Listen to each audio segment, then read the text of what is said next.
NYIT is a community service of the New York Institute of Technology.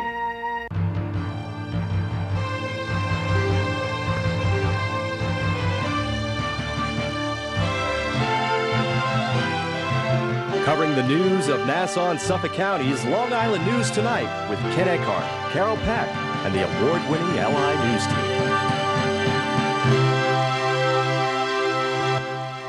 Good evening, I'm Carol Pack. Here's what's happening. A Nassau County police officer who was killed when a truck slammed into his cruiser during a traffic stop will be buried this week. Police officer Michael Califano was killed Saturday after he had pulled over a vehicle on the Long Island Expressway at exit 39 in Old Westbury. Police say Califano was sitting in his car with the lights blinking when it was hit from behind by a flatbed truck. The impact pushed the 44-year-old police officer's car under the vehicle he had stopped, and the truck went over him. Police say the flatbed truck was driven by 25-year-old John Cayley of New Britain, Connecticut, who has been charged with criminally negligent homicide, assault, and failure to move over for an emergency vehicle. The Nassau County executive says Califano joined the police department in 1998 and has served as an exemplary officer and model citizen. Califano leaves behind a wife and 3 children. His wake has been scheduled for tomorrow and Wednesday at the Massapequa Funeral Home, and his funeral is set for Thursday at the Maria Regina Roman Catholic Church in Seaford. A bone found at Gilgo Beach this weekend has been turned over to the medical examiner's office in Suffolk County. The bone was discovered near an area where the remains of 4 women were found late last year. Police are investigating whether those women are the victims of a serial killer. It's being reported the bone found late yesterday afternoon doesn't appear to be human. However, police aren't commenting until they get the medical examiner's report. Suffolk County Police have arrested an Islip Terrace man for driving while intoxicated with his child in the vehicle and fleeing the scene after striking 2 pedestrians with his car. One of the pedestrians died after being hit on Lowell Avenue near Hemlock Street in central Islip last night. According to police, 32-year-old Victor Ventizello had his 9-year-old son with him at the time of the accident and fled the scene. 40-year-old Lawrence Grube of Mastic was killed. 44-year-old Warren Connolly is listed in stable condition with non-life-threatening injuries. Police say Ventizello was arrested when he returned to the scene an hour later. He was charged today with driving while intoxicated, aggravated driving while intoxicated with a passenger less than 16 years old, leaving the scene of an accident, and endangering the welfare of a child. A New Hyde Park man died this weekend after a fire broke out in his home. The blaze at the 2-story frame house on 7th Avenue was reported early yesterday morning. The body of the 79-year-old homeowner was found in his first-floor living room. It's reported the victim was a smoker who used an oxygen mask. As of late this afternoon, his identity hadn't been made public. Officials say the fire does not appear to have been suspicious. The Green Bay Packers defeated the Pittsburgh Steelers 31-25 to win Super Bowl 45 in Dallas. The Packers won their first title in 14 years. They take home the Vince Lombardi Trophy, named for their legendary coach who won the first 2 Super Bowls.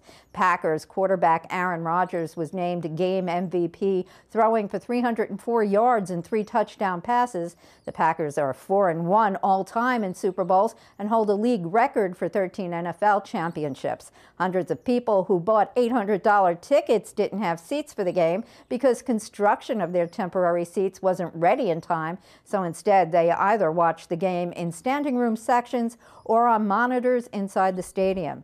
Newsday reports they'll be getting refunds of 3 times the face value of their tickets.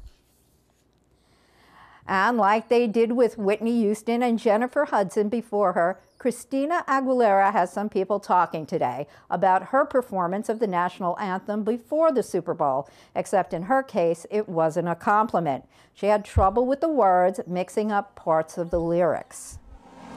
What so proudly we once had the twilight flash streaming. Aguilera says she flubbed the line after getting lost in the moment and losing her place.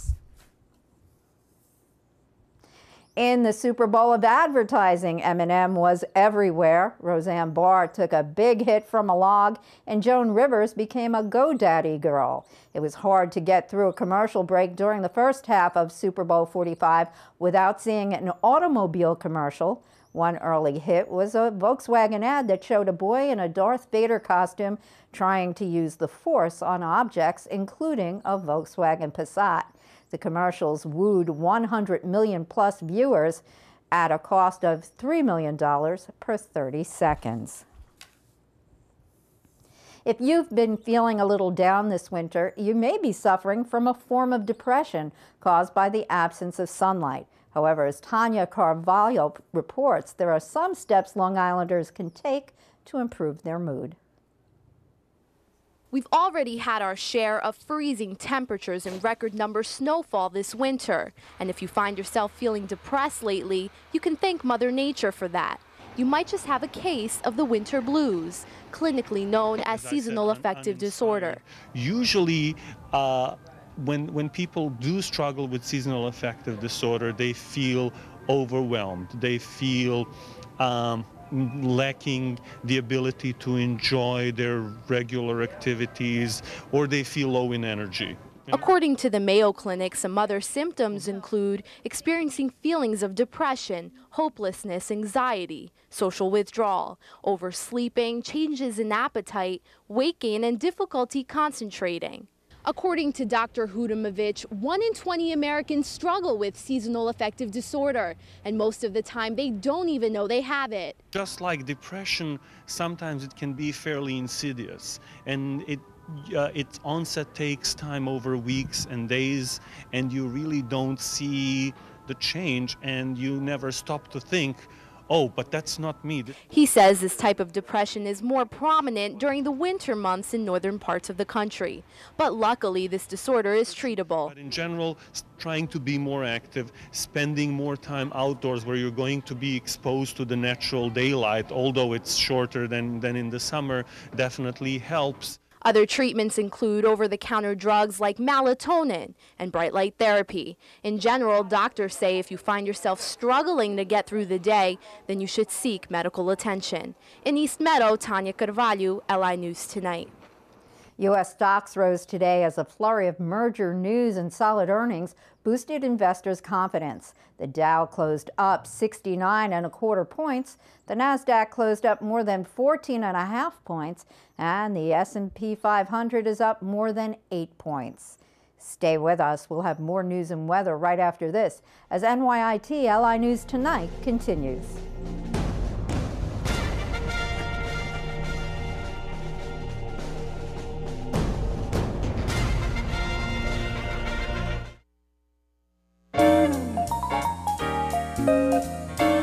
See a screening of the film Devil in a Blue Dress at New York Institute of Technology's D. Seversky Center in Old Westbury on Wednesday, February 9th at 5:30 p.m. For more information, call 516-686-7567. Long Beach seniors can learn safe driving tips at the AARP Mature Live Driving Course at Long Beach Public Library on February 9th and 16th at 6 p.m. For more information, call 516-432-7200. The Jerry Tobin Irish Language School is giving free Gaelic classes in Babylon starting Thursday, February 10th at 8 p.m. For more information, call 631-521-1227. Or learn the history of Long Island train stations at Northport Public Library on Thursday, February 10th at 7:30 p.m. For more information, call 631-261-6930. If you have an event you'd like included on the LI News Tonight community calendar, send it to linewstonight@nyit.edu. In Melville, J.B. Buno, LI News Tonight. In Bethpage, Stephen Katove, LI News Tonight. At Belmont Park, Sophia Allen, LI News Tonight. These are just a few of the people who have been reporting the news for LI News Tonight over the past year, and you could be one of them.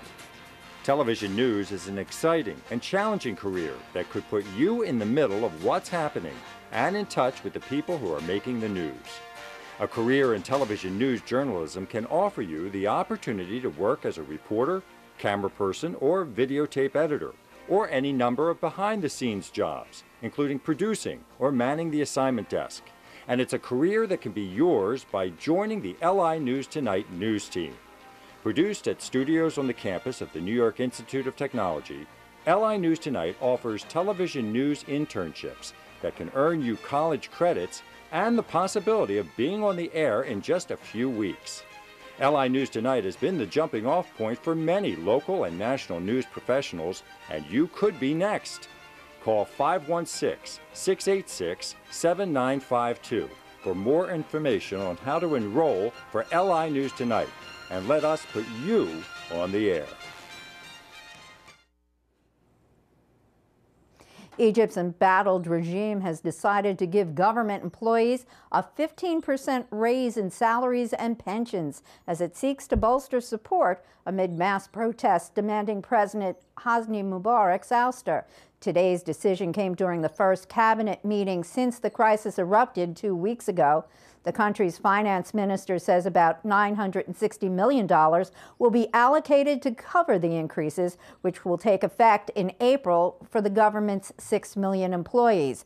Mubarak's regime has relied heavily on support from employees on its payroll, with clashes breaking out between pro-government thugs and protesters. Thousands of demonstrators have vowed not to move from the heart of downtown Cairo until Mubarak steps down.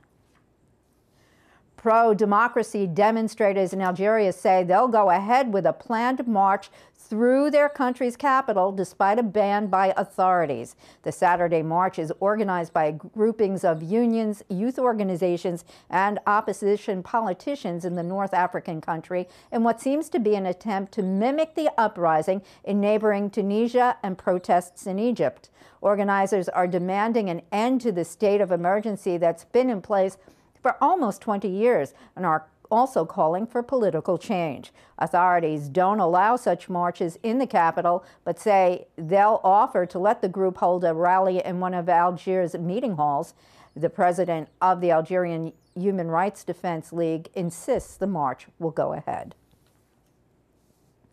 Despite Taliban threats against their lives, nearly 900 militants have quit the fight and enrolled in an Afghan government program that works to lure insurgents off the battlefield. The director of reintegration efforts at NATO headquarters in Kabul said today at least 45 other insurgent groups across the country expressed interest in the program. It's attracting fighters with promises of jobs, literacy training, and development aid for their villages, but it faces challenges. The director says the Taliban have retaliated against insurgents switching sides in northern Afghanistan. He says some local Afghan leaders remain unclear about the details of the program, and others question whether the safety of ex-combatants can be guaranteed. We had a partly cloudy day across the island with today's high near 40. Tonight, rain or snow with a low in the mid-30s. Tuesday, lingering rain or snow showers with gusting winds and a high in the mid-30s. Wednesday, partly cloudy with a high around 30.